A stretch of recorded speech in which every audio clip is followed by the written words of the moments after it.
বাঙালির শিল্প এবং সাহিত্য সংস্কৃতি যে কৃষ্টির যে ঐতিহ্য, সেই ঐতিহ্যর একটা নির্দিষ্ট ধারা আছে। বাঙালি চিরকালই তার নিজের মতন করে তার নিজের শৈল্পিক ভাবনা, তার নিজস্ব সৃজনশীলতা, সৃষ্টিশীলতা এই সমস্ত কিছু নিয়ে তার মতন করে এগিয়ে চলে। গড়পড়তা বাঙালি মানেই কিন্তু কবিতা, ঠিক ধরেছেন। কবিতা বাঙালির হৃদয়ে রয়েছে, বাঙালির মননে রয়েছে। কিন্তু সবাই কবি নন, কেউ কেউ কবি। আর এই কবিতার ক্ষেত্র ধরে, কবিতার সূত্র ধরে যখন কোনো একজন কবি তার নিজস্ব লেখা, নিজস্ব সৃজনশীলতা তৈরি করে পাঠকের মনে এক অন্য জায়গা করে নেন, তখন সেই কবির কাছে আশ্রয় খুঁজতে হয় তার নিজের জীবন দর্শন, তার নিজের জীবন দর্শনের ভাবনা এবং জীবন দর্শনের আরও অনেক কথা জানবার জন্য। কবিরা সবসময়তেই একটু নীরবে থাকেন, তাদের নীরবে এবং অন্যভাবে অন্তরালে থাকাই তাদের বোধহয় একটা স্বভাব। কিন্তু তবুও কবির নেপথ্য দর্শন জানতে একজন পাঠক বা একজন শ্রোতা বা একজন দর্শকের কিন্তু ভীষণ রকম ইচ্ছা করে। আজকের অনুষ্ঠানে আমাদের সাথে রয়েছেন বিখ্যাত কবি ঘনশ্যাম কল্পতরু। ঘনশ্যামদা, আমাদের অনুষ্ঠানে আপনাকে স্বাগত। স্বাগত। এই যে দীর্ঘদিন ধরে কবিতা লেখালেখি, দীর্ঘদিন ধরে কবিতার সাথে সহবাস, কবিতাকে নিয়ে মেতে থাকা, কবিতাকে নিয়ে কবিতার মতন করে এগিয়ে চলা, কেমন লাগছে জীবনের মধ্যবয়সে এসে দাঁড়িয়ে কবিতাকে আঁকড়ে ধরে বেঁচে থাকা? আমার তো ভালোই লাগছে। কবিতার মধ্য দিয়ে আমার এই যে দিন যাপন, এই যে আমার নিজের যে ক্লান্তি, সেটুকুও যেন অনেকটা লাঘব হয় যে আমি একটা ভালো কিছু বার্তা আমার শিল্পের মধ্যে দিয়ে, আমার সাহিত্যের মধ্যে দিয়ে আমি পাঠক সমাজকে উপহার দিতে পারলাম। অনেক সময় যেটা হয়, আপনি যেহেতু দীর্ঘদিন ধরে কবিতা লিখছেন, সেই সূত্র ধরেই বলছি যে কবিতার কিন্তু বিভিন্ন দর্শকের ক্ষেত্রে, বিভিন্ন ক্ষেত্রে, অবশ্যই সময়ের ক্ষেত্রে বটেই, কবিতার ভাষা, কবিতার নির্মাণ, কবিতার গঠন, কবিতার কাঠামো, এরও কিন্তু অনেক রকম বদল ঘটছে। নিজের কবিতা লেখার ক্ষেত্রে কি এই বদলটা অনেক বেশি প্রভাব পড়েছে? অবশ্যই। কীরকম? আগে যে ভাষায় লিখতাম, যে শৈল্পিক গুণাবলী ছিল, তার থেকে মানে দিনের উত্তরণের ক্ষেত্রে লেখারও একটা উত্তরণ ঘটেছে। তার শৈল্পিক গুণাবলী আরও বৃদ্ধি পেয়েছে বলেই আমার ধারণা। যেটা হয় যে একটা প্রথম দিকের যখন মানুষ কবিতা লেখেন বা কবিতা লেখা যখন প্রথমের জীবনের সূত্রপাত হয়, তখন সেটা হয়তো বলা যেতে পারে সেটা কাঁচা হাতের লেখা।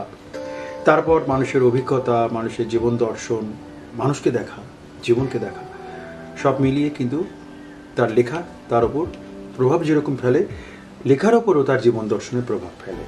পেশাগতভাবে যেহেতু আপনি মাস্টারমশাই, তা সেই প্রভাব আপনার পেশাগতর যে দক্ষতার সাথে যে নিজস্ব জীবন দর্শন, সমকালীন যে ভাবনা, সমকালকে ধরে রাখার যে প্রয়াস, সেটা কি প্রভাব পড়েছে? হ্যাঁ, যেহেতু দীর্ঘদিন আমি শিক্ষকতার সঙ্গে যুক্ত, ছাত্র সমাজ এবং সাহিত্য, দর্শন, বিজ্ঞান সব কিছু নিয়েই যেহেতু আমরা ওতপ্রোতভাবে জড়িত থাকি, এই জড়িত থাকার কারণেই জনসমাজ মানুষের সঙ্গে গত 30 বছর 40 বছর আগের যে মানুষের মধ্যে যে চিন্তা ভাবনা এবং বর্তমান এই 40 বছর পরেও যে চিন্তা ভাবনা, সেগুলো অনেক পরিবর্তন হয়েছে, রূপায়িত হয়েছে, অনুরণিত হয়েছে। সেই অনুরণনের ধাপ ধরেই আমারও লেখার গতি প্রকৃতি আরও এক নতুন মাত্রার দিকে এগোচ্ছে।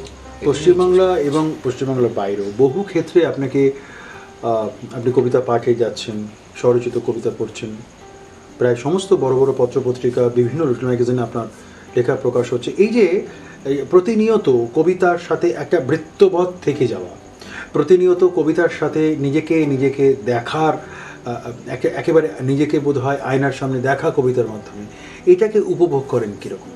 আমার তো ভালোই লাগে যে নিজের মধ্য দিয়ে কবিতার উত্তরণ এবং কবিতার সাথে সাথেই আমার জীবন চরিত, আমার জীবনের যে চলার পথ, সেটাকে যেন আমি অঙ্গাঙ্গিভাবে জড়িয়ে ফেলেছি এবং সেটা চাইও।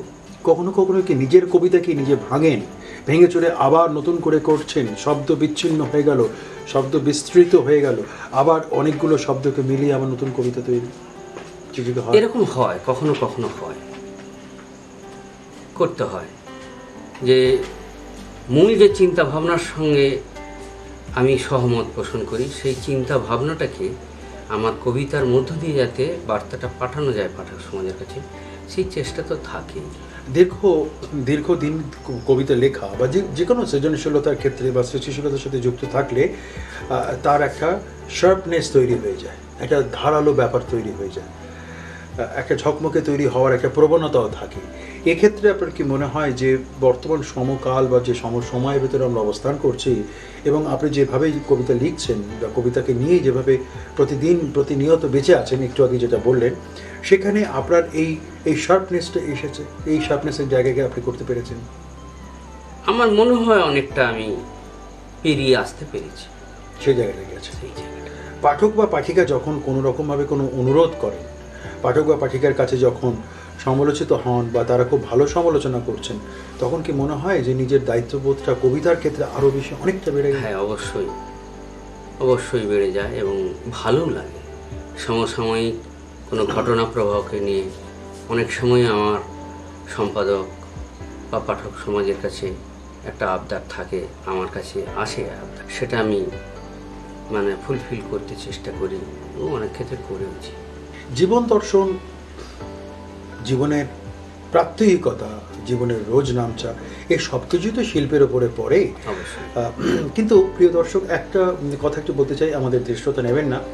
আধুনিক কবিতার ক্ষেত্রে অনেক সময় একটা কথা শোনা যায় যে অনেক বেশি জটিল শব্দের বিন্যাস বা শব্দের সমাহার দিয়ে একটি কবিতা, যেখানে হয়তো অনেক ক্ষেত্রে তার মানে ঠিক মতন করে উপলব্ধি করা যায় না। এই যে ব্যাপারটা, এইটাকে আপনি কিভাবে ব্যাখ্যা করবেন বা এটাকে আপনি মানেন? কবিতা যারা লেখেন শিল্পের সুরমা লাগিয়ে, তারা তো সেই তার লেখাটাকে, তার শিল্পটাকে বহুদিন যাবৎ যাতে চর্চিত হয় মানুষের সমাজের মধ্যে, পাঠক সমাজের মধ্যে একটা প্রভাব ফেলে, সেই জন্য তিনি নতুন আঙ্গিকে, নতুন চিন্তাভাবনা সেগুলোকে রূপ দেওয়ার চেষ্টা করেন। সেই কবিতাটাকে অনেক সময় সাধারণ পাঠক সমাজের কাছে, সাধারণ লেখক সমাজের কাছেও অনেক সময় সেটা দুর্বোধ্য বলে মনে হয়, কিন্তু সেটা আপাত। যেমন আমরা দেখেছি রবীন্দ্রনাথের সময় যে পাঠক সমাজ সেই নির্ঝরের স্বপ্নভঙ্গ কবিতা যে তিনি লিখেছিলেন, তখন সেই সময়কার পাঠক বর্গ, কিংবা আফ্রিকা কবিতাটা রবীন্দ্রনাথ ঠাকুর লিখে, সেই সময়ের পাঠকবর্গ কিন্তু অনেকটা দুর্বোধ্য বলে মনে করেছিলেন। কিন্তু পরবর্তী সময়ে পাঠক সমাজ বলছে না, এটাই অনেক উন্নত মানের আধুনিক কবিতার সূত্রপাত শুরু হলো। এই যে সূত্রপাত শুরু হওয়া যে কোনো কবিতা বা যে কোনো লেখা বা যে কোনো নতুন সৃষ্টিশীলতার, তার পথ কিন্তু কখনোই খুব একটা বেশি মসৃণ হয় না। মসৃণ হয় না বলেই তাকে সেই মসৃণ করার পথ তৈরি করে এগোতে হয়। আর সত্যি কথা বলতে কি, একটা নতুন পথ যখন খোঁজা হয় বা নতুন পথ যখন খোঁজার জন্য একজন স্রষ্টা তার নিজের মতন করে সেই পথটাকে খুঁজে পাওয়ার চেষ্টা করেন, তখন তাকে তো অনেক বাধা বিপত্তি অতিক্রম করতে হবেই, এটাই বলাই বাহুল্য। ঘনশ্যাম কল্পতরু দীর্ঘ 3 দশকেরও বেশি সময় ধরে তিনি লিখছেন এবং তার লেখার ভেতরেও তার নিজস্ব একটা দর্শন আছে। তিনি তার নিজের লেখার ভেতরে নিজেকেই নিজে কবিতা ভাঙছেন, নিজের লেখার অনুভবতা ভাঙছেন, সামাজিক দর্শনও ভাঙছেন। কিন্তু সত্যি কি তিনি তার নিজের এই যে ভাঙা গড়া, এই ভাঙা গড়ার ভেতরে একটা নিজস্ব পথ তৈরি করতে পেরেছেন? সেটা একটু জেনে নেওয়া প্রয়োজন, জানবো। তবে তার আগে একটা বিরতি দিতে হচ্ছে। বিরতির পর ফিরে আসছি, সাথে থাকুন।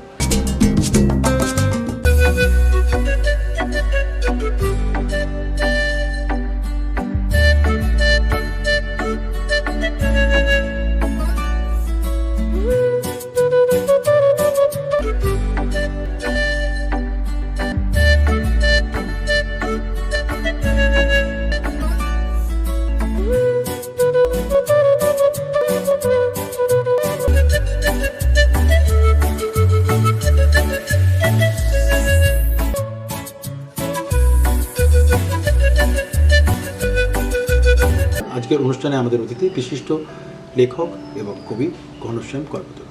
ঘনশ্যামদের যেটা বিরতির আগে কথা হচ্ছিল, ওই যে কোনো দর্শন বা যে কোনো সৃষ্টিশীলতার ক্ষেত্রে যে নতুন পথ যদি তৈরি হয়ে যায়, সেই পথের ভেতর অনেক বাধা বিপত্তি থাকে। বাংলা কবিতার ক্ষেত্রে তার যে ছন্দ, তার যে ছন্দের যে মেল, তার ছন্দের যে উপস্থাপন, এইটার কিন্তু একটা অনেক রকম বদল ঘটেছে। এবং বহু ক্ষেত্রে আধুনিক কবিতার ক্ষেত্রে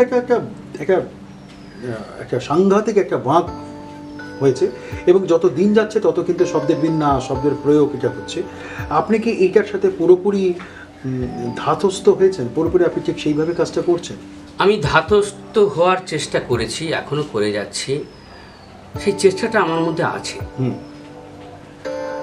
নতুন নতুন ভাবে, নতুন নতুন শিল্পের সুরমা দিয়ে আমি আমার কবিতার ডালি সাজানোর চেষ্টা করছি।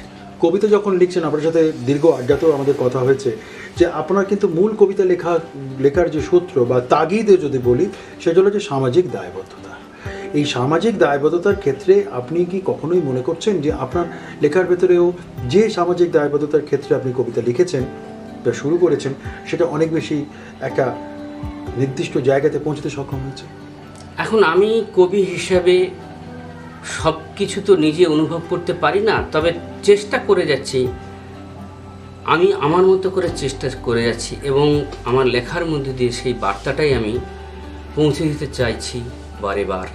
সময়ের অনুরণন তার পরীক্ষা করবে পাঠক সমাজ। সময় তো যে কোনো ক্ষেত্রেই তার নিজস্ব দর্শনকে দেখাবে বটেই, কিন্তু কবি বা সৃষ্টিশীলতা বা সৃষ্টিশীল মানুষ, সৃজনশীল মানুষ, তিনি তো থেমে থাকবেন না, তিনি তার মতন করে কাজ করবেন, এটা বলাই বাহুল্য।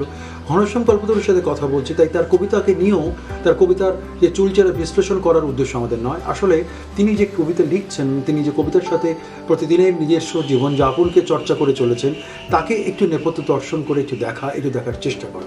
আমরা ঘনশ্যামবাবুর মানে আমাদের প্রিয় ঘনশ্যাম কল্পতরু, আমরা একটু কবিতা শুনি, তার এই বর্তমান সময়ের প্রেক্ষিতে তার লেখা কবিতা তিনি কিভাবে একটা জাগরণ করতে পেরেছেন। ঘনশ্যাম, কবিতাটা আমার খুব ভালোই লাগে এবং কবিতার মধ্য দিয়েই আমি থাকতে চাই, জারিত হতে চাই এবং আমার পাঠক সমাজকে সেই ভাবনায় ভাবিত করে আমার যে সত্য এবং সুন্দরের পথ, জীবন উত্তরণের যে পথ, সেই উত্তরণের পথেই আমি এই সেবাব্রতটাকেই আমি পছন্দ করেছি এবং ভালোবেসেছি। সমকালের যে কবিতা, সমকালের কবিতা তাহলে একটু নিশ্চয়ই শোনা যাক, নিশ্চয়ই আমরা সেটা শুনতে পারি। কবিতার নাম কৃতার্থ। কেউ ডাকবে না জেনেও খিল আঁটি দরজায়, বাতাসের সাইরেন বাজে, আততায়ীর মতো নিখুঁজ হাতের কাজ, একটু একটু করে পাপড়ি খুলি, যদি সন্ত্রাসবাদীরা বুঝে যায়, ছিটে ফোঁটা বৃষ্টির দাগ, বেলা পড়ে যাওয়া সুকোমল রৌদ্রের জীবন্ত স্নায়ু, মৃত্যু অবধারিত জেনেও বৃষ্টি নামে, তৃষিত মরুভূমি পান করে আপাদমস্তক, কালের প্রবাহে ভালোবাসা বাঁচে মৃত্যুর আলিঙ্গনে।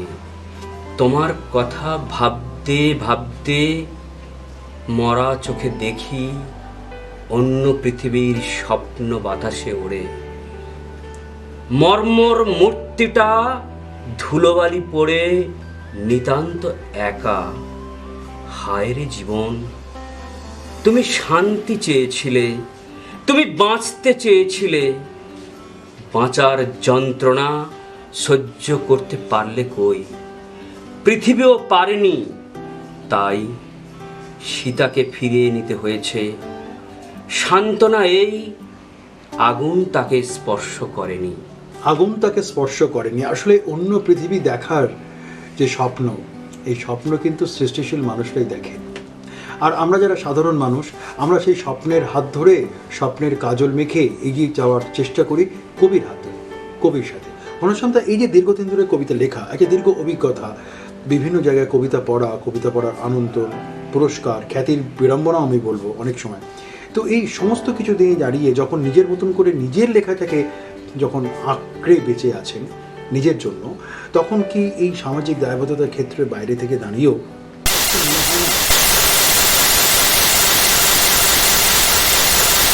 হয়ে গেল একটা লেখা, একটা কবিতা? অন্যরকম লেখা বলতে আমি তো আগেই বলেছি, আমি নেতিবাচক লেখা সাধারণত লিখি না। তবে পাঠক সমাজের বিভিন্ন যে চাহিদা, সেই চাহিদাগুলো প্রতি আমার সতর্ক দৃষ্টি আছে। শিশু, নারী, নিপীড়িত শোষিত মানুষের কান্নার প্রতিধ্বনিগুলো অহরহ আমার কানে আসে এবং তা থেকেই আমার কবিতার জন্ম। কবিতার জন্ম কবিতার মতো থেকেই। কবিতার জন্ম একটা তার জন্মক্ষণ থাকে, একটা জন্ম হয়তো লগ্নও থাকে, আর সেটা জানেন একমাত্র কবি। কবি তার নিজের মতন করে এগিয়ে চলেন, কবি তার নিজের মতন করে কবিতা লেখেন এবং সেই লেখার সূত্র ধরে তিনি তার মতন করে তার নিজস্ব ভাবনার সাথে আমাদের জারিত করে দেন। এই যে অনেক লেখা, অনেক স্তর, আপনার কি মনে হয় যে বর্তমান যে সময়, যে সমকালকে সবসময় কি আপনি ধরে রাখতে পারছেন আপনার কবিতার ভেতরে? চেষ্টা করতে and it was all equal. ওখানে কোনো কিন্তু এই না যে তুমি সুপ্রীতি ঘোষ এরকম তুমি আলাদা কোনো ইয়ে পাবে। আমি তো চেষ্টা করছি সমকালীন হতে এবং সমকালের কবিতা প্রবাহের মধ্যে দিয়ে আমাকে নিজেকে জারিত রাখতে। এই যে জারণ রাখা, এই জারণ রাখার সাথেই কিন্তু আমরা যারা পাঠক, আমরা অনেক বেশি গর্ব অনুভব করি। কখনো কি মনে হয়েছে নিজের যখন লেখালেখি করছেন, লেখালেখি করতে করতে যে লেখাটা ভাবছেন, যে লেখাটা ভেবেছিলেন, সেই লেখাটা এখনো পর্যন্ত হয়ে উঠল না, কিংবা কোনো শব্দ আপনাকে আক্রমণ করেছে, সেই শব্দের সাথে আপনি একেবারেই এগোতে পারছেন না, কবিতা তৈরি হচ্ছে না, তখন রাগ হয় নিজের উপরে? নিজের উপর একটা খেদ হয় যে এই জিনিসটার ওপর লেখাটা ঠিক ওইভাবে করলে হয়তো ভালো হতো। সেই ভাবনা থেকে কিছুটা অনেকটা দূরে সরে যাচ্ছে। ঘনশ্যাম দার সাথে কথা বলতে বলতে আসলে যেটা হয় সেটা হলো যে দীর্ঘদিনের একটা যোগসূত্রতা তো, এবং সেখানে অনেক সময় তার নিজস্ব দর্শনের সাথে পরিচিত হয়ে যাওয়া যায়। ঘনশ্যাম দার কন্যা, খুব ফুটফুটে কন্যা, ও কিন্তু খুব ভালো কবিতা বলে। তা একদিন ওর সাথে কথা বলতে বলতে কবিতা শুনছিলাম, কবিতা শোনার পর একটা কবিতা খুব ভালো লাগলো। তারপরে আমি ওকে জিজ্ঞেস করলাম এই কবিতাটা কার লেখা। ও খুব লাজুক এসে বলল এটা ওর বাবার লেখা। তাই লোভ সামলাতে পারছি না প্রিয় দর্শক, যেখানে কবির কন্যা রয়েছে এবং এরকম একটি ছোট্ট ফুটফুটে কন্যা, তার কণ্ঠে কবির কবিতা। নমস্কার, আমি বাবার লেখা কবিতা আবৃত্তি করে শোনাচ্ছি। ঋতুর খেলা, বর্ষা রানী বর্ষা রানী, এবার তুমি বাজলো তোমার আলোর বেনু, আজ প্রভাতে শিশুর শুনি খুলে দিন। খেজুর রস খায়, শীতের মোড়া হেতা হোতা বেড়াতে যায়। এবার যখন ফাগুন আসে, আকাশে বাতাসে আস্থা করে, ফাগের মোড়া রাঙিয়ে নি মোদের হৃদয় জুড়ে। নমস্কার, আমার বাবার লেখা একটি কবিতা আবৃত্তি করে শোনাচ্ছি। জীবনের জয়গান। এখনো সময় আছে কিছু, উদ্ধার হতে করো মাথা নিচু। উদ্ধত নয়, থাক বিনয়ের বার্তা, খুশিতে বলুক মানবতার জয়যাত্রা। নয় দেশ হিংসা, যুদ্ধাস্ত্রের প্রতিযোগিতা, দূরে নয় হৃদয় মেলাও ওহে মিতা। যুদ্ধের হুমকি আর ধ্বংসলীলা নয়, বুদ্ধের বাণী আর চৈতন্যের সাম্যের পরিচয়। এসো সবে শুদ্ধ করি চিত্র, তবেই তো বিশ্বে করোনা হবে মুক্ত। প্রকৃত সাম্যই চিরসত্য, দূর করো দুরভিসন্ধি সমস্ত। সমস্ত দূষণ রোধে হতে হবে আগুয়ান, তবেই তো মারণ ব্যাধি হতে পাবো পরিত্রাণ। কবি মানেই তো খুব প্রেমিক মানুষ, কবিতার সাথে, কবিতা লেখার সাথে তো প্রেম আসবেই। এমনকি সেই কবিতার লেখাকে ভিত্তি ধরে অন্য অনেকেও প্রেমে পড়বেন। প্রেমের কবিতা, প্রেম আপনার কাছে কিভাবে কবিতার হাত ধরে আসে? মানুষ জীবনের যে প্রেম, এই প্রেমগুলোকে যদি কয়েকটি ভাগে ভাগ করা যায়, যেমন সমাজের প্রতি প্রেম, ঈশ্বরের প্রতি প্রেম, স্ত্রীর প্রতি প্রেম, প্রেমিকার প্রতি প্রেম, বন্ধুর প্রতি প্রেম, এই প্রেমগুলো যে বিভিন্ন ধারায় প্রবাহিত হয়, সেই ধারাগুলোকে আমি চেষ্টা করি একজন বিরল ব্যক্তিত্বর সঙ্গে সাক্ষাৎ হতে পারা আমার মনে হয় আশীর্বাদ স্বরূপ। খুব সেই সেই অর্থে সেই ভাবনার কবি। আসলে তিনি প্রেমকে বেশ একটা অদ্ভুত শ্রেণীবদ্ধতার নির্দিষ্ট সূত্রে বেঁধে ফেললেন। এটাই বোধহয় একজন কবির কাজ, এটাই বোধহয় একজন কবি তার সমস্ত যে অনুভবতা, উল্টো দিকে পাঠক, দর্শক, শ্রোতা তাদের যে অনুভবতা তার সাথে একটা মিলমিশ ঘটিয়ে দেন। সেটাই চেষ্টা করছি। চেষ্টাটাই থাকুক, এবং এই চেষ্টাটা থাকলেই আরও বেশি আমরা সমৃদ্ধ হব। তার কারণ যে কোনো সৃজনশীলতা সেটা কিন্তু একেবারেই শেষ হয়ে যায় না। একদম শেষের দিকে একটা প্রশ্ন, সেটা হলো দীর্ঘদিনের যে লেখালেখি, দীর্ঘদিনের যে ভাবনা, দীর্ঘদিনের যে সংস্কৃতি, এত পুরস্কার, এত মানুষজনের সাথে যোগসূত্র, জনসংযোগ, পত্রপত্রিকায় লেখালেখি, আজকেও প্রচুর দর্শক আপনার অনুষ্ঠান দেখছেন, নিজের কাছে ঘনশ্যাম কল্পতরুর কাছে, নিজের কাছে নিজে আপনি তৃপ্ত কথাটা তো ঠিক বলা সম্ভব হচ্ছে না, তবে ভালো লাগে। আমি চেষ্টা করি কিছুটা ভালোবাসা থেকেই আবার নতুন কবিতার যদি জন্ম হয়, সেটাই আমার সার্থকতা। ভালোবাসার সাথে আবার নতুন কবিতা জন্ম হোক, হ্যাঁ এটাই তো চাই। আলোর বেনু একটা দুর্গাপুজোর একটা ফিলিং দিত আমাদের যখন জানতো। সেখানে হয়তো বিরহ থাকবে, হয়তো সেখানে কিছুটা অপ্রাপ্তি থাকবে, তবুও সব শেষে ভালোবাসা। এই চারটে শব্দ বোধহয় প্রতিটা মানুষের সারাটা জীবনের একটা সূত্রের সাথে জড়িয়ে থাকে তার নিজস্ব দর্শনও। আর যারা কবি, যারা কবিতা লেখেন, তারা তাদের শব্দের বিন্যাস, শব্দের প্রয়োগ, শব্দের উপস্থাপন, শব্দের সামগ্রিক যে ধারা, এই সমস্ত কিছু নিয়ে আমাদের কাছে উপস্থিত হন, আমরা মোহিত হই। ঘনশ্যামবাবু, এই মোহিত ব্যাপারটাই তো থাকা দরকার অবশ্যই, এবং এই থাকাটার সাথে সাথে আপনার কবিতাও ঠিক সেইভাবে থাকবে। মানুষ, সভ্যতা, সমকাল, এই সমস্ত কিছুই কবিতার ভেতরে থেকে যাবে। আপনার কবিতার আরও সার্থক রূপ কামনা করি, এবং খুব স্বাভাবিকভাবে আপনার ওই সর্বশেষ শব্দটার কথাকেই গুরুত্ব দিতে হচ্ছে বেশি, সেটা হলো ভালোবাসা। ভালোবাসায় কি না হয়, সব কিছু, এমনকি কবিতা। খুব ভালো থাকবে। নমস্কার। পাঠকদের কাছেও আমার ভালোবাসা রইল, হৃদয়ের আরতি।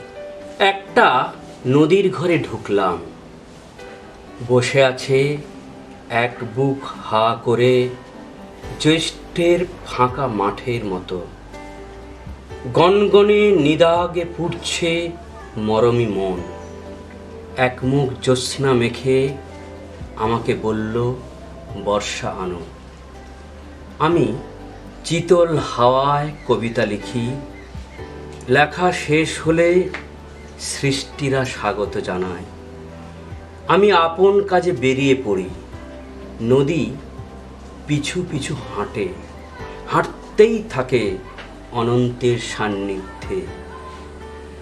আমি পরিবেশে ছড়িয়ে দিই আরো আলো, আরো বৃষ্টি। বৃষ্টিতে ভর রেখে হাঁটে আমার সৃষ্টি। আমি কপাট বন্ধ করি, যাতে ঘরের ভেতরেও একটা বাহির থাকে।